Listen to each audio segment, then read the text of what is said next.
So we'll continue where we left off yesterday. Thank you. And where we left off was that the Rebbe asked a question, and the question was a question that applied to three situations which seemed to be very similar. One was regarding the Geula of the Frierdiker Rebbe, that he went out of jail on Gimmel Tamuz, but then he went to exile to Kostroma, supposed to be there for 3 years, and instead of being there for 3 years, he was there for 10 days, less than 10 days, and he was released from jail. The Rebbe asked, being that this going out of jail was clearly a nes, l'mayla ma'ateva, Alpi Teva stood no chance, and the whole thing was miraculous. So the Eibush is making a miracle. Why was a miracle? In a way that he went out on the third day of Tammuz. Then he went there. And not only that, that even after going out of jail, it still wasn't over. Ultimately, we see the bigness is what happened in the late 1980s and 90s, which is where the communist regime not only was weakened, not only was defeated, the communist regime became a non-existent entity completely, without war, without bloodshed. And the Rebbe referred to this as Nefloy Serena. These are the miracles that we're witnessing, that are miracles of Geula and Mashiach. But they didn't happen in a vacuum. It's all a result of the fight that Yidden had with the Frierdiker Rebbe at the head, fighting that klipa, and eventually it was destroyed completely. That means there's a part that happened a few days later on Gimmel Tamuz. There's another phase, another stage that happened on Yud Beis Tammuz, and then another stage happened on Yud Gimmel Tamuz. He couldn't even go out that day because it was a national holiday, so he had to wait another day. And then throughout the years, they were sort of weakened, but eventually it fell apart almost 60 years later. I mentioned yesterday, without giving the example, but I remember there was a story with it was a bridge, I think in Tennessee, that collapsed and did the damage that it did. But then after they did the investigation, they said that there were reports about this bridge years before that there are cracks, and the cracks were getting bigger. And eventually it collapsed, which means the fact that it collapsed didn't start on the day that it collapsed. It started the day that it started cracking. And then it becomes weaker and weaker and weaker, and eventually it collapsed completely.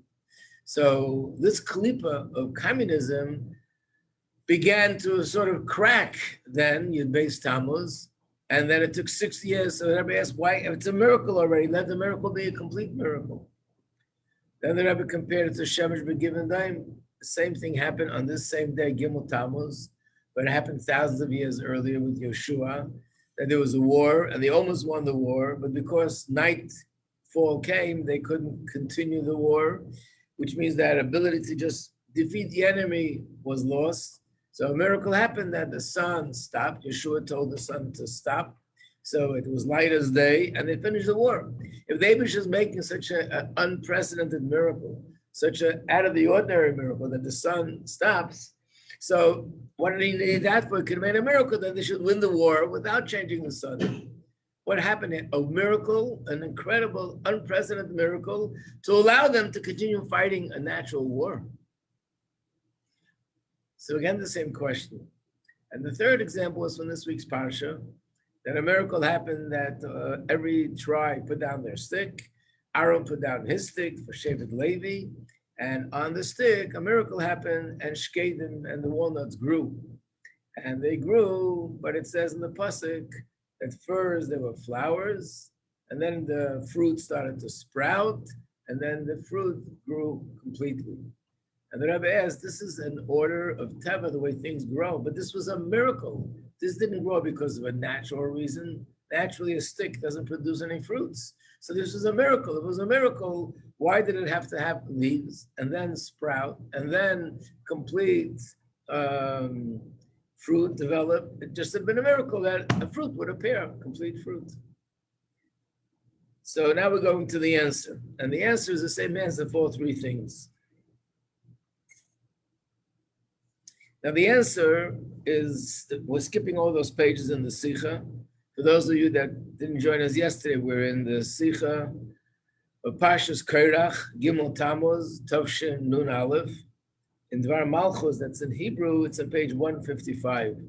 Or if you want to look at it, it's Ois Hey, the 5th chapter in the Sikha. So I'm just going to give the introduction. The answer to this is similar to the famous story where there's a similar question there and a similar answer, the same principle. But here the Rebbe explains it much more depth to it, more philosophical. We're not going to go into that part. But the point is that when the Alter Rebbe was arrested, he was on an island. The place, the fortress where he sat was in an island. And they had to take a little boat to go from the island to the mainland for questioning, for cross-examination. And one time when they went that night, the Alter Rebbe said to the captain of the boat to stop the boat because he wants to do Kiddush Levana. He wants to make the bracha on the new moon.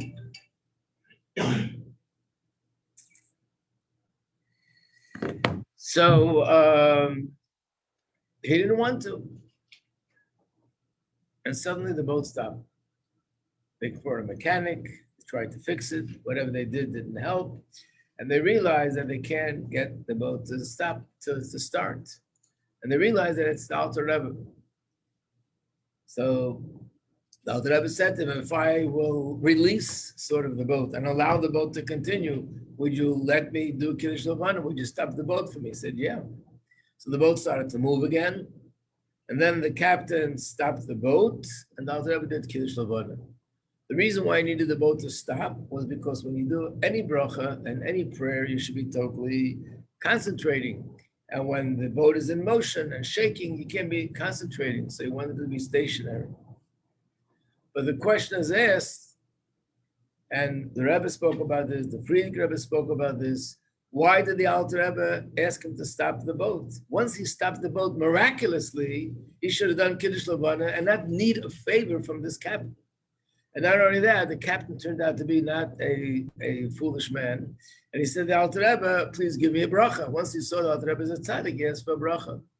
The Alter Rebbe gave him a bracha. Not only gave it to him verbally, apparently he wrote it down. And there was a chassid that said that he met, I'm not sure if it was a son or a grandson of this person, and he had inherited that handwritten note. In fact, he had it in a gold frame in his house. And he saw the note with his eyes. Why did he need that for it? Once he stopped the boat, he could have done the bracha. And the answer is because the Alter Rebbe wanted the mitzvah should be performed in derech hateva, in a natural setting.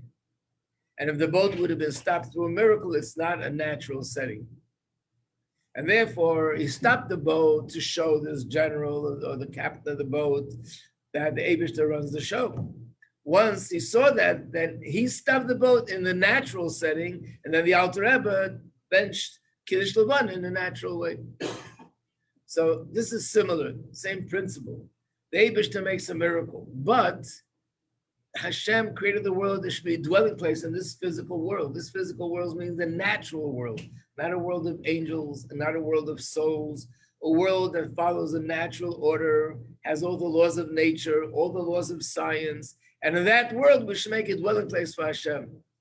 So if the sun would have stopped and they would just win the war some miraculous way, it would be winning a war to help conquer Eretz Yisrael.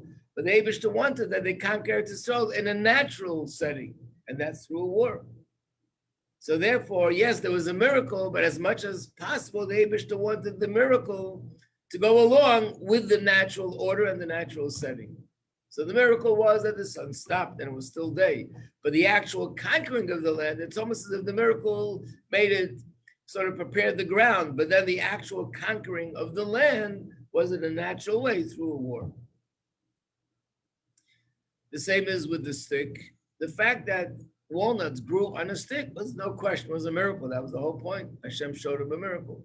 But again, even though it was a miracle, Hashem wanted it to be processed through the same process as a natural order, which is that there are three stages. First, there is leaves, and then it starts sprouting, and then the actual fruit develops completely.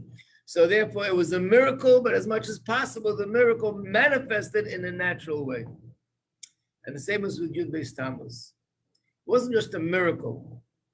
You know, there are stories of miracles where the enemy just miraculously disappeared. There's a story of a certain rabbi where he was in jail and he miraculously went through the wall and went home. These are miracles. But the miracles that the rabbis of Chabad always performed were miracles that should be as much as possible camouflaged and processed through the natural order in a natural setting. So this is what happened here. He didn't just go out of the jail and the people in jail became blind and didn't see.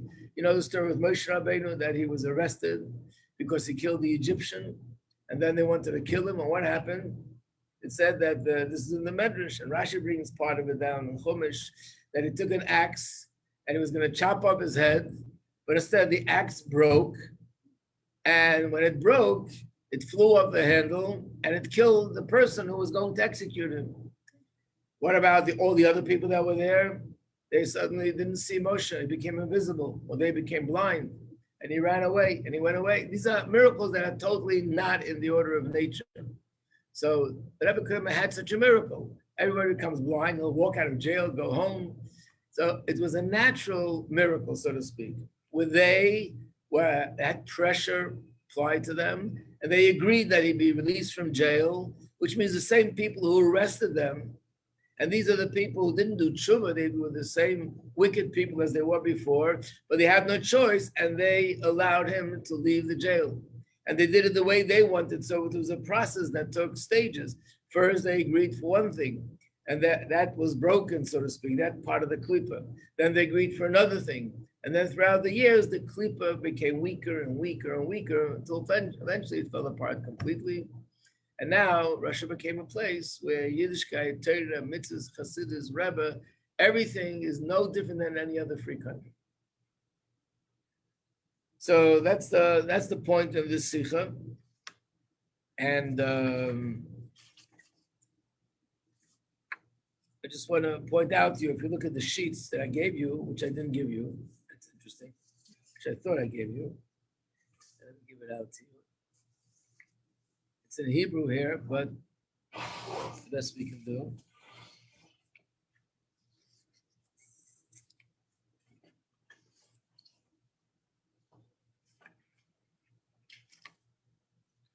So what I just said to you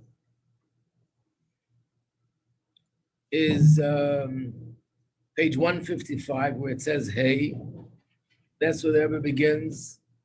I was going to give an introduction, but I ended up saying the whole thing. So, okay. Well, the Rebbe begins to explain that even though there are nisim and miracles, but the miracle, the ultimate way that a miracle is performed is that it's camouflaged and incorporated and somehow flows through the realm of nature.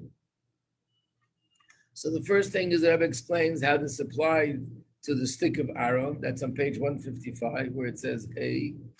Then when you turn the page, the Rebbe explains in Vav how it applies to the miracle of the sun. Yes, the sun stopped miraculously, but then they fought the war in the natural order, and that's how they conquered. That's Vav. I underlined it, so it should be a little bit easier to notice. And then the third thing is about Gimmel Tamuz. That's on page 158. And Zion, where it explains how Gimmel Tamuz was the beginning, but then the process was a process that followed the order of nature. The Rebbe makes a very interesting observation here in footnote 79. Let's do that inside. Even after the Frierdiker Rebbe was freed from jail, which was Yud Beis Tammuz, he wasn't able to go home, like I said before, because it was a national holiday, and therefore the offices were closed, and he couldn't go home without the actual document that said you are free to go home. So the Rebbe says there's an amazing thing. On one hand, you can say, why did Hashem do that? If he's free already, why couldn't he go home on Yud Beis Tammuz? So in 79, footnote, the Rebbe says like this: the receiving this or giving this document that he's free was delayed until the next day, Yud Gimmel Tamuz. That in itself emphasizes, it makes it so much more pronounced that what happened was done by the government, through the government, based on the rules of the government. In other words, the whole point is that it should follow through the course of nature.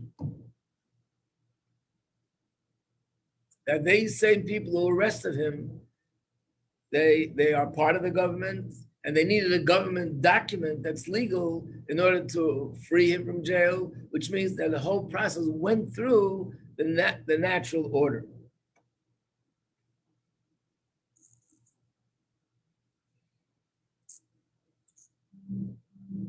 And the same is with like the story with the Alter Rebbe, besides the story with the Kiddush Levana, which is in the other footnote, number 80, the Rebbe points out another thing, where there were other tzaddikim that told the Alter Rebbe, why did you have to go through this? Specifically, one tzaddik, his name was Reb Baruch of Mezhebush. He was a grandson of the Alter Rebbe. And even though they were colleagues, and they were all students of the Maggid, and he was a grandson, not that I say Alter Rebbe, grandson of the Baal Shem Tov. But nevertheless, at a certain point, and it looks like there were certain people who unfortunately incited this sort of division, even though these are great tzaddikim. But he came out against the Alter Rebbe because he believed the Alter Rebbe was spreading Chassidus too much. And one time the Alter Rebbe and Reb Baruch met. And the Alter Rebbe said to him, how could you be against me? I had Mesiras Nefesh for your grandfather. I was in jail and my life was on the line for the Chassidus of your grandfather, the Baal Shem Tov. So you should be thankful to me and grateful to me, not oppose me. So his answer was, if I would have been arrested, I would have given a few puffs with my pipe, burned the place down and go home. Basically meaning, who told you to sit there for 53 days? I would have performed one of the miracles that he always performed and just got home. The Alter Rebbe's answer was that when Yaakov met Lavan, it says that he prepared by preparing gifts. He prepared for war. Asa was coming, not Lavan, Asa was coming with 400 men. And he said, Yaakov also could have done something miraculous. In the words of the Alter Rebbe, Yaakov could have taken his hand and moved his hand over his forehead like this, and Asa and the 400 men would have disappeared. But Yaakov wanted it to be channeled through the natural order. That was the Alter Rebbe's answer. And yes, he also could have performed the miracle and gone home, but he definitely wanted to be the natural order, that he's in the courtroom, they're asking him questions, and he's answering in a way that they can understand, and to the point that they agree, and to the point that they come to the conclusion that what you're doing is perfectly legal, and it's actually a positive thing, and you're innocent, and you're free. We know the Alter Rebbe himself gave instructions and gave specific orders about 10 Chassidim that they should not come to Petersburg while he's arrested. The Alter Rebbe said if they would come to Petersburg, they would burn the place down. It's a similar point. It means they, in a miraculous way, would destroy the force of the government and allow the Alter Rebbe to go free, but that's all he wanted. He wanted to go there, to deal with them, to talk to them, and it should work out that way. This was also what happened with the Sfarim. We know when the story of Hey Tavis happened, and there was someone who took away the Sfarim and said that he deserves to inherit these Sfarim. He's a descendant of the previous Rebbe. And we know the aggravation the Rebbe had. Probably nobody remembers anything that the Rebbe was so aggravated like that story, where they wanted to take the Sfarim and basically sell them, make a lot of money on it. And to the Rebbe, this was very precious. A group of Hasidim came to the Rebbe, and he said to the Rebbe that they want to offer him X amount of $1 million, and he should just let up. The Rebbe was extremely, extremely upset about even the suggestion, and he wouldn't allow it.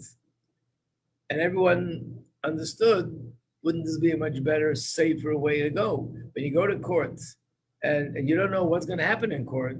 There's a risk. You might win, you might lose. You might win 100%, you might win only 50%. In fact, I remember hearing then that in cases of inheritance, if there are real relatives that are demanding part, in most cases, the judges try to please both sides and give something to everybody. So if that's the case, there's a real danger that part of the library might go to him. Wouldn't this be a much safer route to take? And they ever said no. It's going to go to the court, and the court is going to rule, which means in that case it was, of course, he didn't want to go to Bezdin, it was the federal court that had to rule that this is something which belongs to the Lubavitch, and it doesn't belong to any individual, it belongs to the community, and everything that's involved with that court case. It was the same principle, but Rebbe wanted it to go through this natural order. One of the things that we see at the end of the Sikha, on page 165, if you want to look up if you have a different text, it's Ois Yud Beis. The Rebbe concludes, there's another part of the Sikha, I'm just going to read these few lines. The Rebbe concludes that even after a Yid does his Avodah properly, he's nothing. He's totally submits himself to Hashem, and therefore he's going to do what Hashem wants. But after all, we're a minority in this world. There's a huge world, 70 nations, with millions and billions of people, much more than the little sheep. In a different way of saying this, the Rebbe says, what will the rest of the world say? What will all the nations say when we come out and say we're spreading Chassidus to the world? And especially when we talk about Geula and Mashiach, they don't understand what you're talking about. It's a beautiful avodah. It's something amazing. But don't you have to also take in consideration what the rest of the world will think? And they don't understand what we're doing. And the answer is, the Rebbe says, the world is ready completely. You just do your Avodah the way it's supposed to be.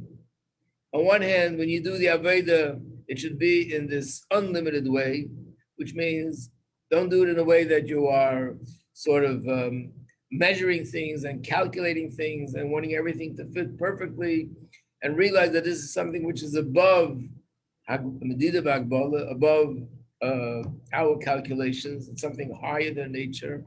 But at the same time, it should be done in a way that the natural world could relate to it. So basically, we're going back to what we said when we first started the Sikha. Let's remember this was the last time the Rebbe spoke to us about Gimmel Tamuz. And by Chassidim, it's a given that when the Rebbe speaks, in general, there are a lot of things that relate to the future. But especially when he speaks on a day like Gimmel Tamuz, which was the last time he would speak to us until Mashiach comes. And he said things about Gimmel Tamuz, there's no doubt that it relates to us as well now. And not only that, what he's saying in those days, the last weeks, the last months, that's more relevant to us now than anything before. And sometimes hear people say, everybody's learning these sikhs from Tafshin Aleph and Tafshin Beis. There are 39 volumes of the Kuti Sikhs. There are 30 volumes of Igros Kodesh. There are 6 volumes of the Rebbe's Maimarim, and there are countless volumes of the unedited Sikhs of Maimarim. Why are you so focused only on Nun Aleph and Nun Beis? And the answer is, these are the Rebbe's words to us, that whatever the Frierdiker Rebbe said in the last year and a half, it was said, and it was guidance for how we should conduct ourselves after the time that it will no longer be speaking to us. So we look at those sikhs that's more relevant now than any of the sikhs before. Not Chas v'Shalom, they're not relevant, they're all relevant. But here the Rebbe is being more explicit if we just pay a little bit of attention. And especially a sikh that say on this date that's related to what happened, Gimmel Tamuz. And the Rebbe is telling us, and I think this question begs for an answer now more than ever before. Before Gimmel Tamuz, and especially before the Rebbe had the stroke, it wasn't so hard for people to think about Mashiach coming. We saw one miracle after another miracle, the miracles in Russia, the miracle that happened in the Persian Gulf War, miracles that happened on a global level regarding weapons of mass destruction. The Rebbe himself was reaching out to the whole world. Things were changing. People from the whole world were coming to the Rebbe for advice. The Rebbe was like a strong like a lion. And we see today all the things the Rebbe is accomplishing. So then it was so much easier to see it. Now it's so much harder to see it. What's going on in the world? Whoever knows about politics, America became now especially a country that is totally on the left. Israel became a government that's totally on the left, like it's never been before in the history of Israel. And from that end, things look like really scary, and people are worried. All sorts of articles are being written about what to do to protect yourself.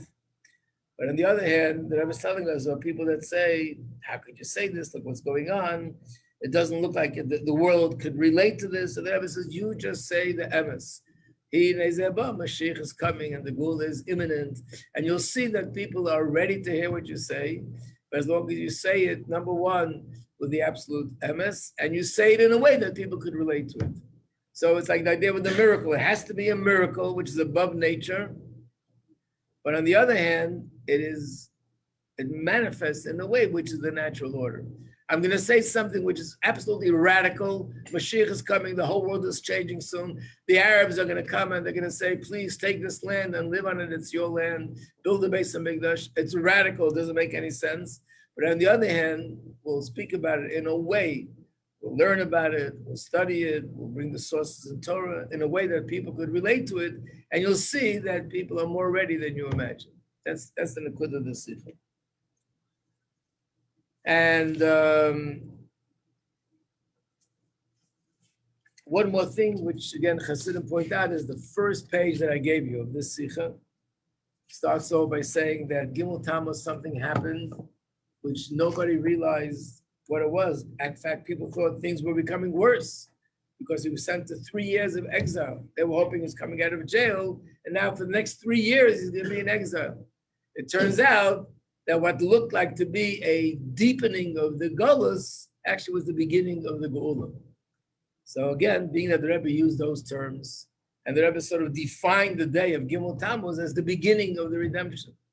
So again, Hasidim feel that the Rebbe was preparing us, that something's going to happen on this very same day, Gimmel Tamuz, that to us it might look like some sort of a detour, that the Gullus is deepening, and in some ways it does look like that. But the truth is, we don't understand it now, but it's part of the process that's going to lead up to redemption. When Mashiach comes, we'll look back and we'll see how everything that happened is part of the process. Even the things that were concealment, even the things that are the opposite of what we can see with our eyes of flesh. Are there any questions before we go on to all the next questions?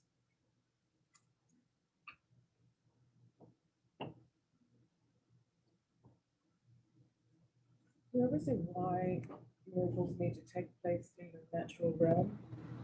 Right, because I explained, because the whole purpose of creation was dir b'tachtonim. So if you want godliness to be in this physical world, that means that everything should be connected to the physical natural world. So even a miracle is connected to the physical natural world. So it's a miracle, and yet it follows some sort of pattern that's related to nature.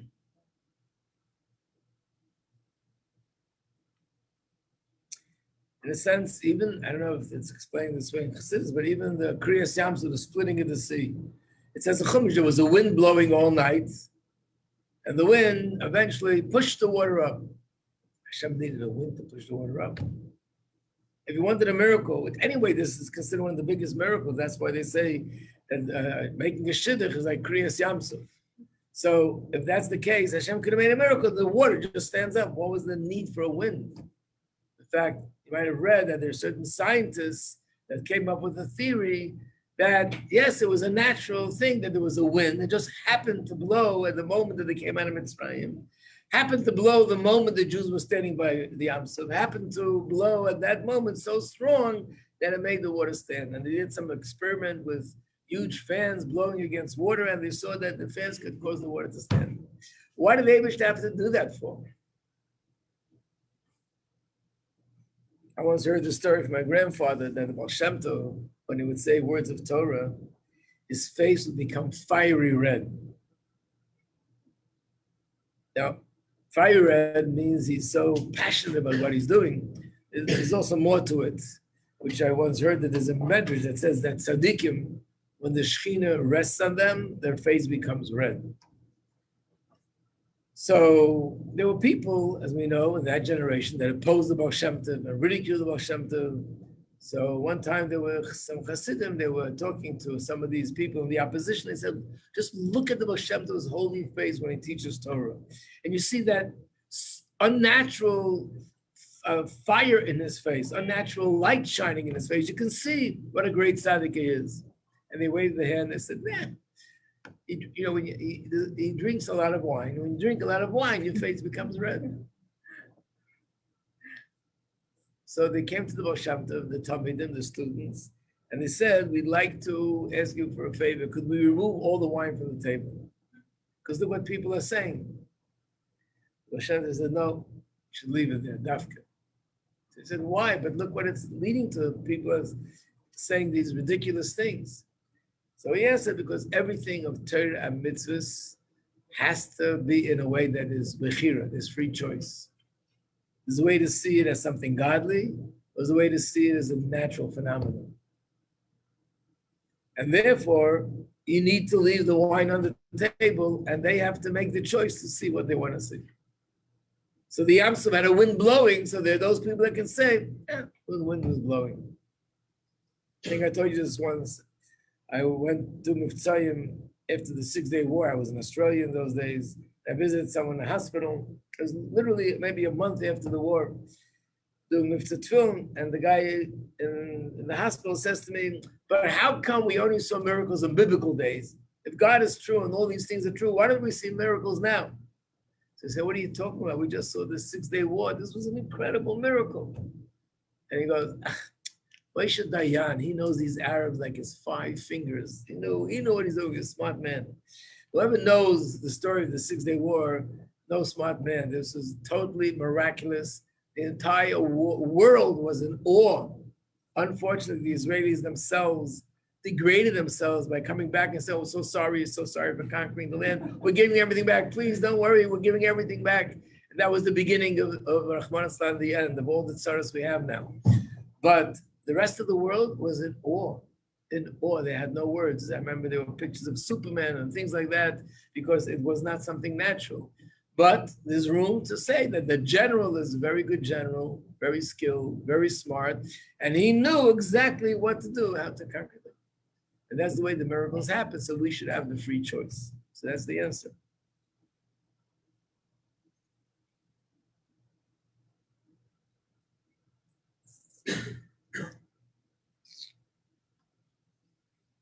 There are a lot of other amazing things in the Sikha, but I want to go on to some other things. And specifically, what I want to do now is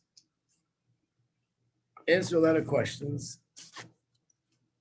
And Gimmel Tamuz is one of those days that actually are very confusing, at least in general, it appears that way. There are different opinions. Some people say you do this on Gimmel Tamuz. Some people say you do that on Gimmel Tamuz. Some people say you're supposed to be sad. Some people say you're supposed to be with Simcha. Some people say go to the oil. Some people say you go to 770. Some people say you have his hair. Some people say no, he's not here. It's a confusing day. You know what's interesting about this day? Years ago, someone asked the Rebbe, we don't say Tachron on Yud Beis Tammuz. That's when the Frierdiker went out of jail. Not the 12th of Tammuz, not the 13th. So someone asked the Rebbe, what about Gimmel Tamuz? Should we say Tachron on that day? That's the day the Frierdiker was released from jail. Yes, he went to exile, but he was released from jail. The Rebbe's answer was famous quote, Tolui behergish. It depends on your feeling. You feel like not saying Tachron, don't. You feel like saying Tachron, say. Which the way it's understood is like, if you don't feel that it's a day that you shouldn't say Tachron, then say Tachron. But if you fail this as a yontif, so in other words, Gimmel Tamuz is already has a history of being a day that depends how you feel about it. That's the way you act. So I'm not here to paskin the shaila, and you'll hear from different people, different approaches and different perspectives. And those of you who've been here for a year or two heard different perspectives here in school, heard it from me. But I'm going to repeat it again. And I want to go over something which I consider the most common questions that are asked when it comes to Gimmel Tamuz. So I want to give this out and just go over it, and we'll learn it like everything else. The introduction to this class is that when it comes to any kind of issue in Torah, in halacha, in Chassidus, how we should conduct ourselves, how we should perceive things, it shouldn't be a subject that depends on people's emotional state of being, how they feel. This feels right, this feels wrong. That's where all the problems come from. It should be like anything else in Yiddishkeit, and that is that we look for the source in Torah. If there's a source for it in Torah, it's emes. If there's no source for it in Torah, then we can doubt whether it's really true or not. And this is the answer to all the questions about Mashiach that people ask, and people attack, and they say this and they say that. It's all based on emotion. It's all an emotional journey. But if you look at sources in Torah, then things are much more clear than people imagine. Unfortunately, people don't study the sources. That's why the Rebbe told us to learn about Mashiach Gula. And the same thing with this subject. I want to go over the questions, and if anyone wants to answer any question to me, anyone wants to add a question, I'd add it to the list. But these are the questions. When we talk about these words, when people use these words, the Rebbe is alive, we always quote the Gemara, Yaakov Lomes. Everybody knows there's such a Gemara. It's a Rashi and Chumash. You don't even have to learn Gemara, just learn Rashi and you know Yaakov never died. But you don't find in other circles people making such a commotion. And whenever a tzaddik passes to say he's alive, he's here, Yaakov Lomes, only in Chabad. And the question is why? Why does Chabad make this emphasis? Is this something which some individuals who are very radical decided to make this commotion and everybody else is following, or there's a basis for it? So the answer is, there's a basis for it. And the basis is that the Rebbe himself spoke that way about the previous Rebbe. Constantly, not just once and not twice, not three times. And I prepared another whole booklet with all those sources, but I'm going to show that to you later. And that's number one and number two. Number two is where do we find that the Rebbe spoke this way? So I'll show you that throughout the years, the Rebbe spoke about it many times. But specifically, the first year, there's almost sicha after sicha after sicha after sicha. The Rebbe spoke this language. But then there are people that say, well, okay, that's a good excuse for you as a Lubavitcher, but I'm not a Lubavitcher. So where does this come from? So let's look into the sources. The sources, like we said before, Rashi and Chumash, but really the sources in Gemara. Okay, we'll look at the source soon. Then people say, okay, even after you showed me a source, but does alive mean physically alive or mean spiritually alive? Of course it means spiritually, not physically. You can't say it's physically alive. But there are those that say, no, it means physically. Are they just being in denial, or there's some basis to what they're saying? And of course, those that say, number five, those that say it means physically, does that mean the burial of Yaakov is not real? It was only a figment of our imagination? Why was there a burial? And the next question is, even if you'll be able to explain, it means something, but practically speaking, what does it mean? Practically, we don't see, we don't hear, we can't communicate with the Rebbe, and the Rebbe doesn't communicate with us the way it used to be. Practically, everyone believes that the Rebbe is a tzaddik and he's constantly giving us brachas. No one doubts that. So what's the difference? It's just a matter of which words you use.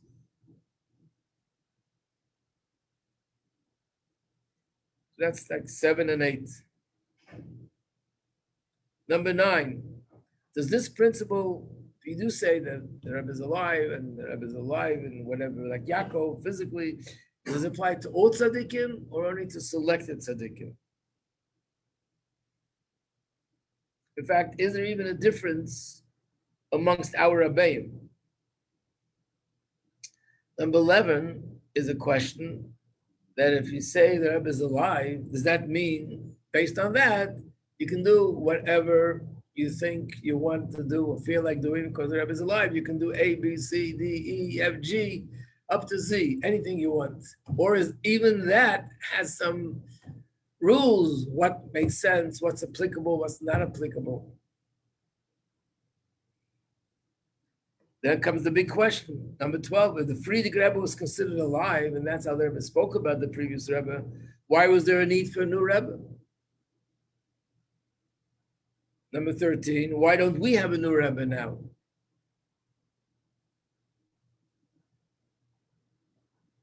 Saying the Rebbe is alive, number 14, does that mean not to go to the oil? I'll give you the answer right away. No, it doesn't. So don't walk away from the class with a misconception. So those that say that the Rebbe continues to live and he's a Nasi and everything continues, so then what happened? How do we define Gimmel Tamuz? I think I compiled this list from the years of teaching and the questions that constantly come up. But if anyone in the room has another question, there's room on this page. I can make less space between one line and the other and add some more questions. Or I can add another page. Any other questions that you heard or that you have that you'd like to add to this list? And we'll answer the questions tomorrow.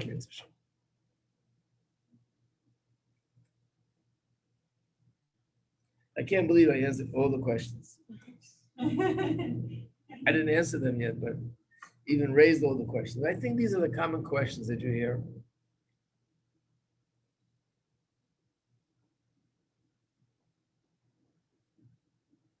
So you're going to come tomorrow? Yeah. It's my last day. Oh, you're kidding. Okay. I'm barely able to stick around for it. You can't leave with questions. I know. Or I'll have to wake up at 5:30 on Thursday morning. And listen to the Zoom. They Because I'll be in California. in Chassidus, in Sikhs, it says that we don't study philosophy, even philosophy of Torah giants. But in philosophy, you don't have this in Chassidus, by the way. Chassidus doesn't challenge or question Amunah, like, who said this is true? How do we know this is true? You don't find this kind of question in Chassidus. Chassidus just explains things from a spiritual perspective. There's philosophy books that said, how can we prove that Hashem is true? How can we prove that the Torah is true? How can we prove that Moshe is true? And they bring answers to these questions. But we Hasidim don't study even the philosophy books. There's even a philosophy book of the Tzemach Tzedek, because he had once debates with the enlightened Jews, and he answered their questions when they were challenging Amunah. We don't study that either, generally speaking. Why not? So one of the answers that are given is because what happens is you read something and you read the question. You have no time to see the answer.